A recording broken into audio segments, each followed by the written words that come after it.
आरजू खान भाई, आश्वासन तो दे ही दिया गया ना कल किरेन रिजिजू की तरफ से, तो फिर आज ये प्रदर्शन करने की क्या वजह? थोड़ा वक्त उन्हें चाहिए।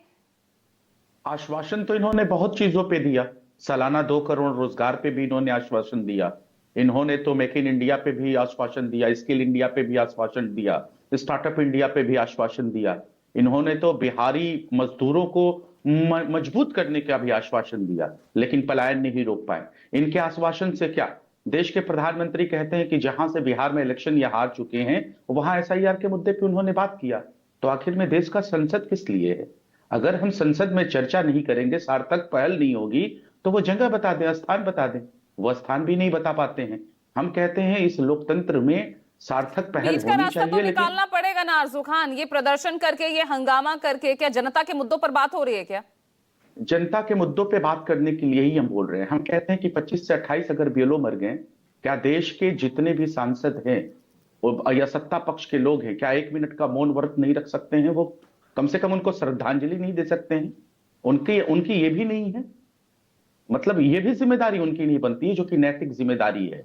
जिस तरीके से देश के किसान मर गए, 70 आंदोलन हुआ, और इसी संसद से बिना मतलब किसी बहस के वो 3 काले कानून पास कर दिए गए, और फिर 3 काले कानून को वापस भी ले लिए गए। तो इस लोकतंत्र में जनता मालिक होती है। हम जनता के मुद्दों पे बात करना चाहते हैं। अब बताइए, सुसाइड लेटर लिखते हैं, उस सुसाइड लेटर पे कोई चर्चा नहीं होनी चाहिए? जो बीएलओज मर गए, जिन्होंने सुसाइड लेटर लिखा, अपने मौत की वजह बताई, तो आखिर में अपराधी है क्यों? क्या उसको फांसी के तख्ते पे उसको नहीं पहुंचना चाहिए? जवाबदेही तो देखिए तय होनी चाहिए ना। जी, अगर उसको फांसी बीएलओस के की मौत तख्ते पे हो रही है, पहुंचना चाहिए आंकड़े या आ नहीं रहे पहुंचना हैं, चाहिए? बाकायदा सबूत सामने दिख रहे हैं, सुसाइड नोट वो बीएलओस छोड़ के जा रहे हैं, उनके परिजन करा रहे हैं, तो जवाबदेही तो तय होनी चाहिए। मतलब लोग मर गए, 25 से 28 लोग मर गए, और हम मुद्दे नहीं उठाएं इसलिए कि वो भारतीय जनता पार्टी को छूट करता है। इशू है सर, वो आरजू खान को बोलने दीजिएगा अविनाश। एसआईआर को ही ये कैसे डिफरेंट इश्यू है? किसी की जान बीएलओ की चली गई इलेक्शन कमीशन की जबरदस्ती की वजह से, और उसकी जान की शहादत के लिए श्रद्धांजलि नहीं दे सकते, 1 मिनट के लिए मौन धारण नहीं कर सकते? ये कैसी बातें हैं? अब बताइए, जवाबदेही सरकार की किसके लिए होगी? देश के जनता के लिए होगी या इलेक्शन कमीशन के लिए होगी? यही सवाल तो हम करना चाहते हैं, और ये सवाल जायज है। भारतीय जनता पार्टी खोखली बातें करती है, कहती है कि कहां इसका असर दिखा। जिसने इलेक्शन कमीशन ने जिसको मृत घोषित किया था, एक कॉन्स्टिट्यूएंसी बक्सर से 17 लोगों को सुप्रीम कोर्ट में जाके जिंदा खड़ा कर दिया हमने, और जिंदा होने खड़ा करने के बाद 12वें आधार को आधार माना गया। तो खोखली बातें तो सरकार कर रही है, और इस स्वस्थ लोकतंत्र में कब से ये अपराध हो गया संसद के अंदर बहस करना? और बहस क्यों नहीं करेंगे एसआईआर के तरीके से? अगर देखिए देश में घुसपैठिया है, जो बांग्लादेश की शेख हसीना है, धर्म के नाम पे धंधा कौन कर रहा है, धर्म के नाम पे राजनीति कौन कर रहा है, ये पूरा देश जानता है कि धर्म के नाम पे धंधा कौन कर रहा है, धर्म के नाम पे राजनीति कौन कर रहा है। देखिए, ये हमारे पीढ़ी आज अरे जो जाने चले जाएंगे हाल फिलहाल के लिए रोकने के लिए, हाल फिलहाल के लिए रोकने के लिए आप इस पर चर्चा करो, बात करो, जिम्मेदारी तय करो। एक एक करके ना आरजू खान, अरे अपने साथी को तो बोलने दीजिए। पूजा जी, देखिए मैं बार बार कह रहा हूं कि इसकी जिम्मेदारी तय होनी चाहिए।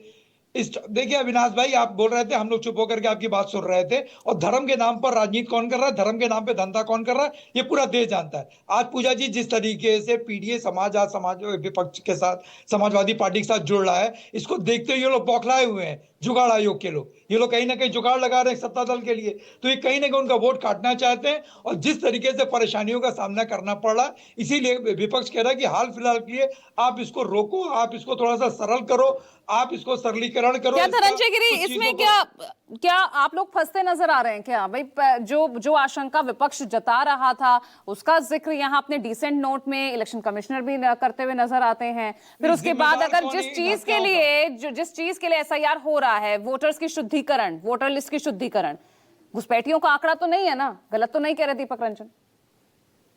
देखिए, पिछड़ा समाज से आने वाले पिछड़े परिवार का बेटा आज देश का प्रधानमंत्री है, और आदिवासी इस देश की राष्ट्रपति है, और दलित समाज पूरी तरह से इंटैक्ट पिछले राष्ट्रपति थे। यह भारतीय जनता पार्टी सबका साथ, सबका विकास, सबका विश्वास, सबका प्रयास लेकर के चलती है। एक के पीढ़ी का मतलब पारिवारिक डेवलपमेंट